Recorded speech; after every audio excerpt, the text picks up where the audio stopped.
শুভ সকাল বন্ধুরা। এখন বাজে সকাল 6টা।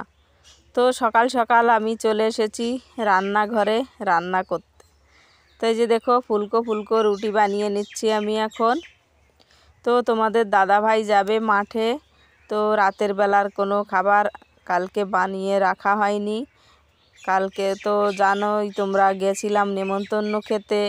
তো সেজন্য আর কোনো খাবার নেই ঘরে। তো এখন সকালবেলায় আমাকে রুটিগুলো করতে হচ্ছে। তো এই যে দেখো রুটি বানিয়ে দিয়েছি, উনি নিয়ে এখন মাঠে চলে যাচ্ছে। তো মাঠে গিয়ে মানে কতটা, ওই 9টা 10টা বাজবে, তখন রুটিগুলো খাবে। 9টা 10টা পর্যন্ত কাজ করবে, তারপর রুটিগুলো খেয়ে নেবে। তো রুটি আর হচ্ছে পাকা কলা নিয়ে যাচ্ছে। তো ওইখানে গিয়েই খেয়ে নেবে। তো যাচ্ছে হচ্ছে পেঁয়াজ নিংড়ানোর কাজে, মানে পেঁয়াজের জমিতে ঘাস হয়েছে, তো সেই ঘাসগুলো পরিষ্কার করছে, লোকের জমিতে গেছে।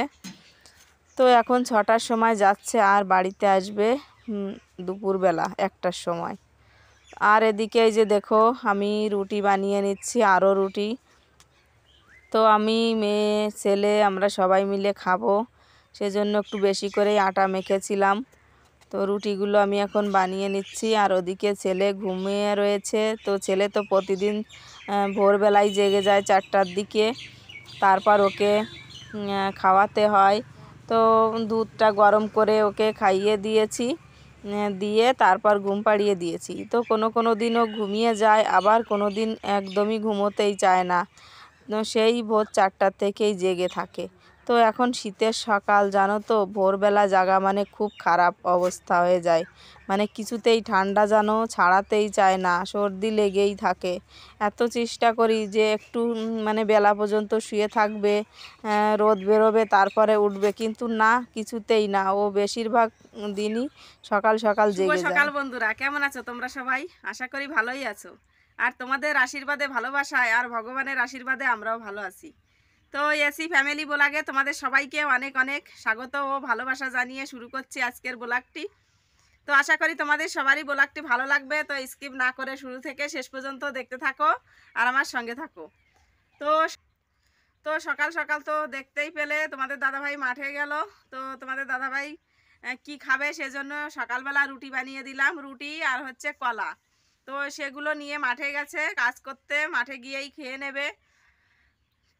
আর মেয়ে তো আলু ভেজেছিল রুটি দিয়ে খাওয়ার জন্য। তো এখন কটা বাজে জানো? এখন বাজে 9:30। তো মেয়ে আলু ভাজি করেছে, তো আমরাও খেয়ে নিয়েছি, আমি খেয়েছি, মেয়ে খেয়েছে, আর ছেলেকে দুধ রুটি খাইয়ে দিয়েছি।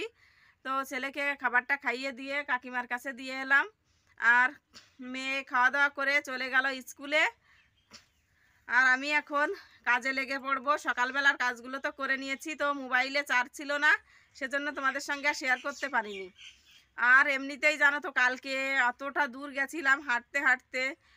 কি বলে, আমাদের ওই জেঠু বাড়িটা হচ্ছে আমাদের বাড়ি থেকে 1.5 কিলোমিটার দূরে। তো 1.5 কিলোমিটার দূরে হাঁটতে হাঁটতে গেছি, আর হাঁটতে হাঁটতে বাড়িতে এসেছি। ওদিকে বাজার হয়ে গেছিলাম, বাজার থেকে গিফট নিলাম সবাই মিলে, তারপর গেছিলাম। তো অনেকটা দূর হাঁটা পড়ে গেছে, কাল হাত পা খুব ব্যথা হয়ে গেছে জানো তো, মানে নড়তেই ইচ্ছে করছে না একদমই। তো এখন না নড়লে তো উপায় নেই, নড়তে তো হবেই, তাই না? না নড়লে খাওয়া দাওয়া করবো কি করে? সমস্ত কাজগুলো তো করতে হবে, খাওয়া দাওয়া করতে হবে, রান্না বান্না করতে হবে তার আগে। তো এখন 9:30 বাজে। আর আজকে একদম যেন মেঘলা হয়ে পড়ে রয়েছে, একদমই রোদ নেই জানো তো। সকালবেলা কুয়াশা একটু আজকে কম ছিল অন্য দিনের থেকে, কিন্তু আজকে রোদ নেই, একেবারেই মানে অন্ধকার হয়ে পড়ে রয়েছে বাইরেটা।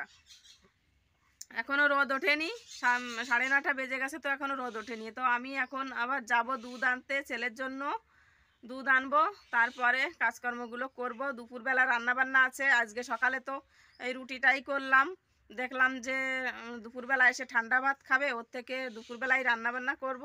সেজন্য সকালে একটু বেশি করে রুটি করেছি, যাতে সবার হয়ে যায় সেজন্য।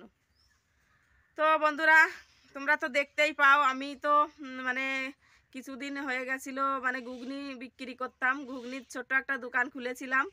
তো দোকানটা আমাকে বাধ্য হয়ে বন্ধ করে দিতে হলো।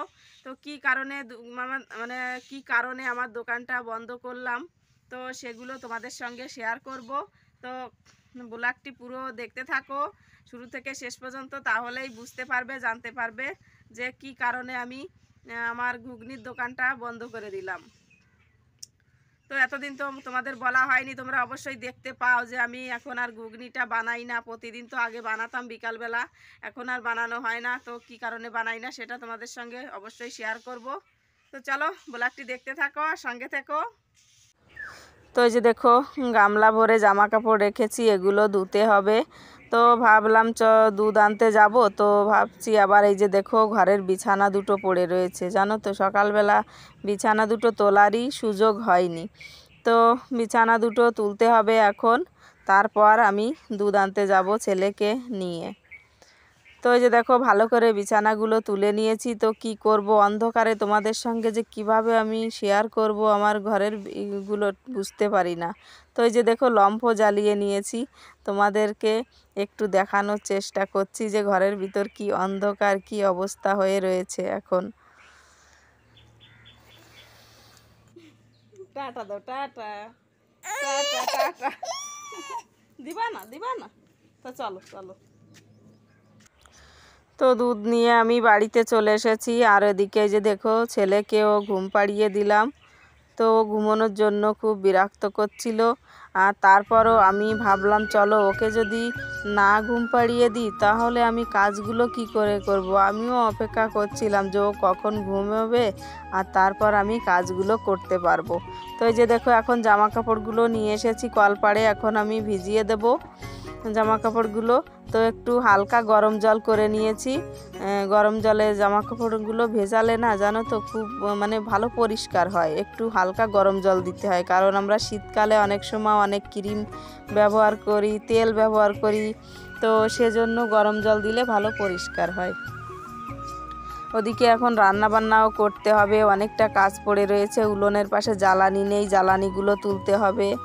তো জানো তো বন্ধুরা, তখন বললাম না ঘুগনির দোকানটা কেন আমি বন্ধ করে দিয়েছি। তোমাদের দাদাভাই আমাকে সব সময় মানে বেশি কথা বলে, ওই দোকানে দোকানে যাই কেন, ঘুগনি বিক্রি করি বলে বলে কি যে তোমার লজ্জা করে না রাস্তার পাশে বসে থাকো ঘুগনি বানিয়ে নিয়ে। তো বলো আমি তো চুরিও করি না, বদমাইশিও করি না, তাহলে আমি কিসের জন্য লজ্জা পাবো? আমি তো ঘুগনি বিক্রি করছি, সবার খাওয়ার জিনিস, তো কি লজ্জা কিসের বলো? পয়সা ইনকাম করছি, ছেলে মেয়ের মুখের দিকে তাকিয়ে যে তাদের হাতে আমি 2 টাকা 5 টাকা 10 টাকা দিতে পারবো যখন চাইবে, যখন বলে মা 10টা টাকা দাও, যখন দিতে পারি না জানো তো খুব কষ্ট লাগে। আর তোমার কাছে চাইলেও তো তুমি দিতে পারো না, বকাঝকা দাও, তাহলে তারা কোথায় পাবে 2 টাকা? তো সেই জন্যই তো আমি ঘুগনির দোকানটা খুলেছিলাম, যে যদি একটু ছেলে মেয়ের মুখে খাবার তুলে দিতে পারি, সময় সময় তাদের 2 পয়সা দিতে পারি। এখন মেয়ে বড় হচ্ছে, তার কত রকম জিনিসের দরকার হয় জানো তো। তো তোমাদের যাদের ঘরে মেয়েরা আছে তোমরা অবশ্যই জানো, অবশ্যই বুঝতে পারছো যে একটা মেয়ে বড় হলে তার কত কিছু জিনিসের দরকার হয় সব সময়। তো সেই জিনিসগুলো আমি তাকে দিতে পারি না, তার ইচ্ছাগুলো পূরণ করতে পারি না।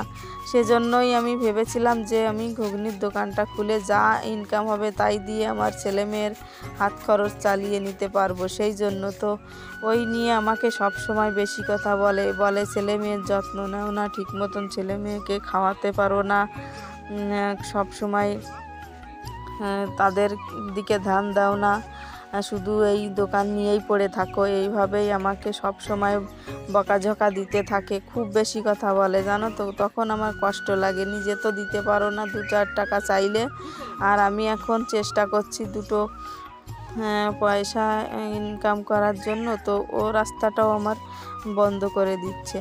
তো সেই কারণে ভেবে চিন্তে দেখলাম থাক, ওনার ইচ্ছে নেই, উনি অখুশি আমার এই কাজগুলোতে, সেজন্য আমি বন্ধ করে দিয়েছি জানো তো। তো কত টাকা হয়েছে ঘুগনিটা বিক্রি করে, আর কি কি কিনবো আমার সেই টাকাগুলো দিয়ে, সেগুলো তোমাদের সঙ্গে অবশ্যই শেয়ার করব।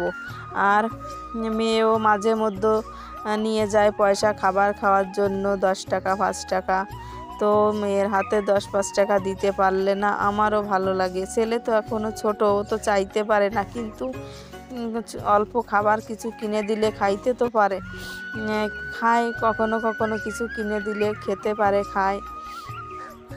তো সেই জন্য আমি না পেরে দেখলাম রোজ রোজ অশান্তি, আর ভালো লাগে না, তো বন্ধই করে দিই আমার দোকানটা, তাহলে তো আর অশান্তি করবে না। সেই ভাবনা চিন্তা করেই আমি বন্ধ করে দিয়েছি। আর সব সময় বলে ছেলেটাকে ধ্যান দাও না, ছেলের খেয়াল রাখো না, ছেলেকে মানে আদর যত্ন করতে পারো না, ছেলেকে পরিষ্কার পরিচ্ছন্ন রাখো না।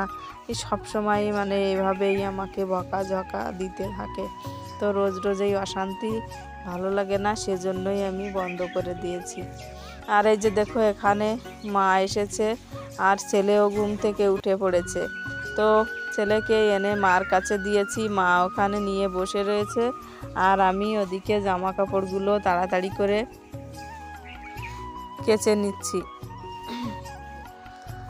তো এই যে দেখো আমার জামা কাপড়গুলো কাচা ধোয়া হয়ে গেছে, রোদে মেলে দিয়েছি। তো সারা দিন এতটা কাজকর্ম করো, তারপরেও যে বকাঝকা খেতে ভালো লাগে না, তাই না? খুব খারাপ লাগে যখন বকে আমাকে। তো দেখলাম রোজ রোজ অশান্তির শেষ, আমি দোকানটাই বন্ধ করে দিই। একটু জালটা উঁচু করো তো, আমরা একটু ভিতরে আসি। এই যে খাবো যাবো, খিদে লাগিয়ে গেছে আমার, শোনা খিদে লাগিয়ে গেছে।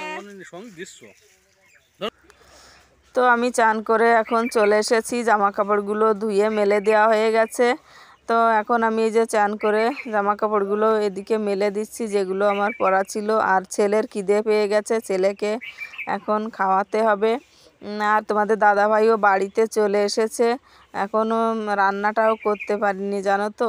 এই কাছাকাছি করা, তারপর ছেলের খাওয়ানো, ঘুম পাড়ানো, চান করানো, মানে এদিক সেদিক দিয়ে করতে করতে সময় কোন দিক দিয়ে যে পেরিয়ে যায় আমি কিছুই বুঝতে পারি না।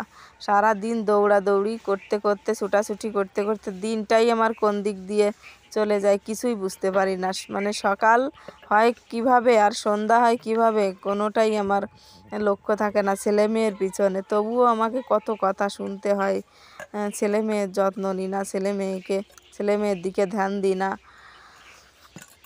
তো এই যে দেখো খিচুড়িটা এখন আমি অল্প করে নিয়ে নিচ্ছি ছেলেকে খাওয়ানোর জন্য। তো ওকে আজকে এই খিচুড়িটাই খাওয়াবো, তারপর রান্না করব।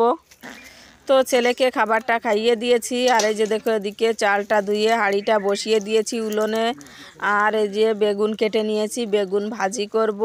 তো একটু বেশি করেই করছি বেগুনটা ভাজি, যাতে রাতের বেলাও হয়ে যায়। আর এদিকে এই যে দেখো হেলান্ত শাক, তো হেলান্ত শাকটা মা নিয়ে এসেছিলো মাঠ থেকে, তো আমাকে দিয়ে গেছে। তো এতটা তো শাক লাগবে না, তো অর্ধেকটা দিয়ে আমি হেলান্ত শাকের তরকারি করব। আলু দিয়ে হেলান্ত শাকের তরকারি, আর হচ্ছে বেগুন ভাজি। তো দেখতে পাচ্ছ কত সুন্দর কচি কচি হেলান্ত শাক। আর এদিকে কালকের কিছু মাছ ভেজে রেখেছিলাম, তো ওই মাছ দিয়েই আমি হেলান্ত শাকের তরকারিটা করব।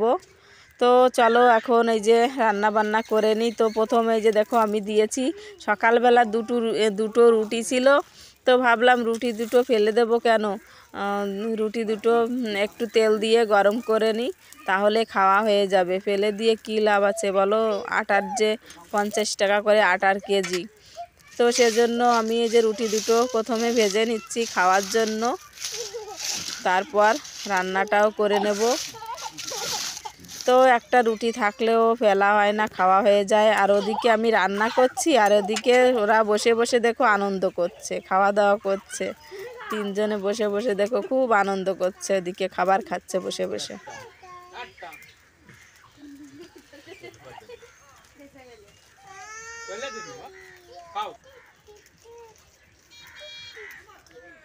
এই যে দেখো আমার ভাতটা রান্না করা হয়ে গেছে, এই যে গরম গরম ভাত। আর এদিকে এই যে ছেলের জন্য দুধটা গরম করতে দিয়েছি। আর এই যে দেখো বেগুন ভাজি করেছি, বেগুন ভাজি আর হচ্ছে লঙ্কা ভাজি।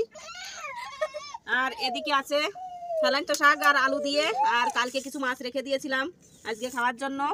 তো সেই মাছ দিয়ে তরকারি করেছি। তো ছোট মাছ দিয়ে হেলাইন্ত শাক আর আলু দিয়ে তরকারি করলে খেতে খুব সুন্দর লাগে। তো চলো এখন খাওয়া দাওয়া করতে হবে। তো দেখতেই পেলে রান্না বান্না হয়ে গেছে। তো হেলাইন্ত শাক আর আলু দিয়ে তরকারি করেছি আর বেগুন ভাজি করেছি। আর কালকের টক রয়েছে, অম্বলি শাকের টক, সব খাওয়া হয়েছিল না, কালকের টক কিছু থেকে গেছিলো, তো ওটাও রয়েছে।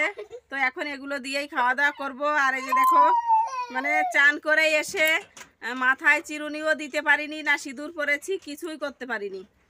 চান করেও এসেছি, ছেলের ওদিকে খিদে পেয়ে গেছে, ওকে নিয়ে চলে এসেছে ও মা। তো ওকে খিচুড়িটা খাওয়ালাম আর তারপর তাড়াতাড়ি করে রান্নাটাও করলাম। তোমাদের দাদাভাই মাঠের থেকে চলে এসেছে, খিদে পেয়ে গেছে, মেয়ে চলে এসেছে স্কুল থেকে। তো ভাবলাম চলো আগে রান্না বান্না করে নিই, তারপর আর অন্য কাজকর্মগুলো করব। তো সেজন্য আগে রান্নাটা করে নিয়েছি। তো এখন আমি খেতে দেবো সবাইকে। তো বন্ধুরা এখন তো রাত হয়ে গেছে, সেই দুপুরবেলা তোমাদের সঙ্গে কথা হয়েছিল আর হয়নি। তো দুপুরবেলা তো খাওয়া দাওয়া করলাম সবাই মিলে, তারপর মোবাইলেও মানে চার্জ ছিল না। মেয়ে স্কুল থেকে এসে মানে মোবাইল ঘাটাঘাটি করতে করতে চার্জ শেষ করে ফেলেছিল। তারপর মোবাইল আবার চার্জে বসালাম, তারপর চার্জ থেকে এনে মানে চার্জ করিয়ে এনে ভিডিওটা এডিট করলাম, আপলোড করলাম। তো এগুলো করতে করতেই মানে সন্ধ্যা লেগে গেল। আর এমনিতেই আজ দুপুরবেলা জানো তো মানে ভাত খেতে খেতে অনেকটা দেরি হয়ে গেছে। আজ 3:30টার সময় ভাত খেয়েছিলাম। তো সেজন্য আর কোনো কিছু তোমাদের সঙ্গে শেয়ার করা হয়নি। আর রাতের বেলা রুটি করেছিলাম। তো দুপুরবেলা বেগুন ভাজি করেছিলাম একটু বেশি করেই। তো রাতের বেলা আর কিছু রান্না বান্না করিনি, সেই রুটি আর হচ্ছে বেগুন ভাজি দিয়েই খাওয়া দাওয়া করেছি, শুধু রুটি করেছি। আর এই যে দেখো সবাই এখন শুয়ে পড়েছে, এই যে তো সবাই ঘুমিয়ে পড়েছে। আমি একটু মোবাইল নিয়ে ঘাটাঘাটি করছিলাম, তো সেজন্য আমি জেগে আছি। তো এখন বেজে গেছে রাত 10:30। তো চলো ব্লগটি বড় হয়ে যাচ্ছে, আর বড় করছি না। তো তোমরা যে যেখান থেকে আমার ব্লগটি দেখছো তোমাদের সবাইকে অসংখ্য ধন্যবাদ। তো দেখা হচ্ছে কাল নতুন দিনে নতুন আরেকটি ব্লগের সঙ্গে। তো চলো সবাই ভালো থাকো, সুস্থ থাকো, আজকের মতো টাটা।